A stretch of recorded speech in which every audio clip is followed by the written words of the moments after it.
I've come to the part of the show where I'll be reading you Ezekiel Kralen's latest installment of his story about the little dogs and the legal issues and other things going on in the part of San Francisco where he lives, or rather lived last year. We're up to May 28th of 2023 in the story. We're getting farther away from it each time, and that's... I only do the show one day a week, and he was writing every day. Yes, Satan Today is the title of this. Yes, Satan Today. Ezekiel Kralen wrote, email correspondence May 28th to the 30th last year. Subject, Deke showed up again late last night, though not that late. Edit continued. Date May 28th. P.S. Speak of the devil. This article, the story of the doomed Franklin expedition and the mummified body of John Torrington left behind. Check out the photos. Talk about well-preserved. They're still kind of hot. Skull fucking is in order. Just keeping it real. Subject, Yes, Satan Today. Date, May 29th. See Pic 1. I had first shot a video of a charming scene, homeless tent with a small spinning windmill beside it. But the words on the plaque were overly grainy in the larger view. I could barely make out the word Satan.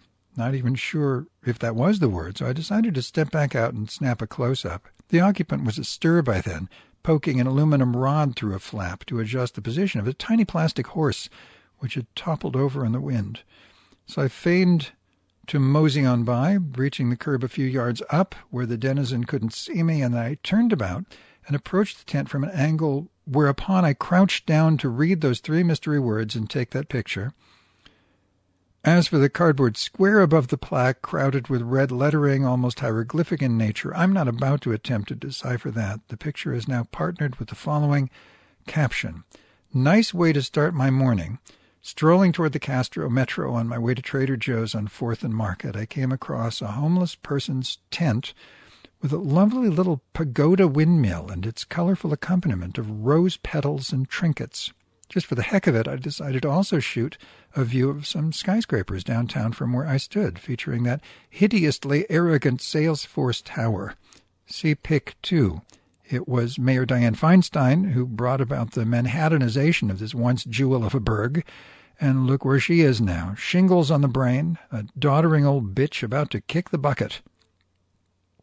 Charming little San Francisco, with its diverse and colorful neighborhoods tucked away like cubbyhole dioramas, waiting to surprise and delight those who love to explore the city, is long, long gone. I feel very privileged to have caught the tail end of that, setting foot there for the first time on January 1st, 1973, albeit homeless, and albeit the Zodiac Killer was still on the loose back then. But let's not get into that and destroy my idyllic memories.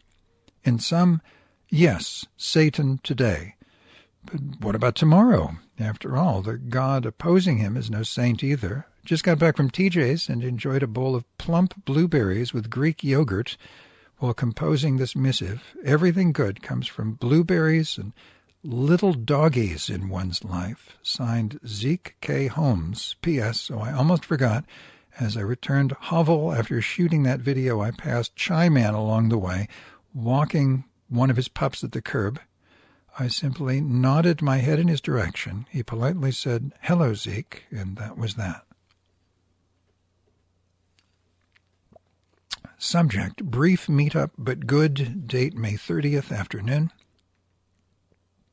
Deke and pups stopped by shortly after 11 a.m. He asked if 747, extension number, ever called back from Family Service Agency of SF.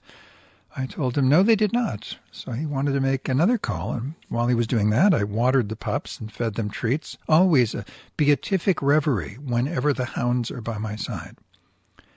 As usual, Flacco attempted to push her brother aside with her body in order to soak up all my attention, but she does that in such a sweet, alluring way it makes me laugh, as if she were saying, who in this world could ever resist my charm? And as usual, Lucky kind of stepped away because he loves her. Naturally, I swept him up under my left arm so they'd both receive hugs and kisses. No way would my little buddy be left out in the cold for any reason. Their master didn't want me to feed them because they already had breakfast. but requested a cup of ginger ale for himself. Once he hung up to another failed attempt to reach 747. He mumbled, "What a boring day this is," to which I replied, "That's just part of life now and then. I hope your day gets better." He said thank you. Then off they went, but never mentioned anything about Chai Man. Thus, I still have no idea whether or not there was a confrontation that night. It is possible C.M. thought better about his accusation, which I find crudely hyperbolic, and is why he gave me a friendly hello yesterday, with what may have been a touch of shame. Remember, he withdrew his complaint once before, back when the pups barked at him in the hallway as I returned Havel. At first he hollered at me, but several days later apologized. That was back in September 2021. Regardless, what with the relative scarcity of homeless folks in the Castro these days, I'm thinking maybe I should suggest hanging out with him and Mutts somewhere else for a half hour or so, just to shoot the bull and enjoy Flacco and Lucky's kind company for more than a few minutes, like when he next drops by for a brief meetup. I kind of doubt he'll go for that, but it's worth a try. And even if he turns me down at first, he might change his mind later on down the road.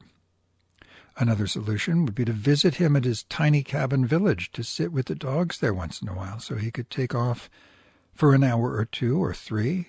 Very unlikely management would allow that. It would make things a lot easier for both of us. Be that as it may. What, me worry? One way or another, it will all work out in my favor. For the sake of Deke and Mutts. To be continued.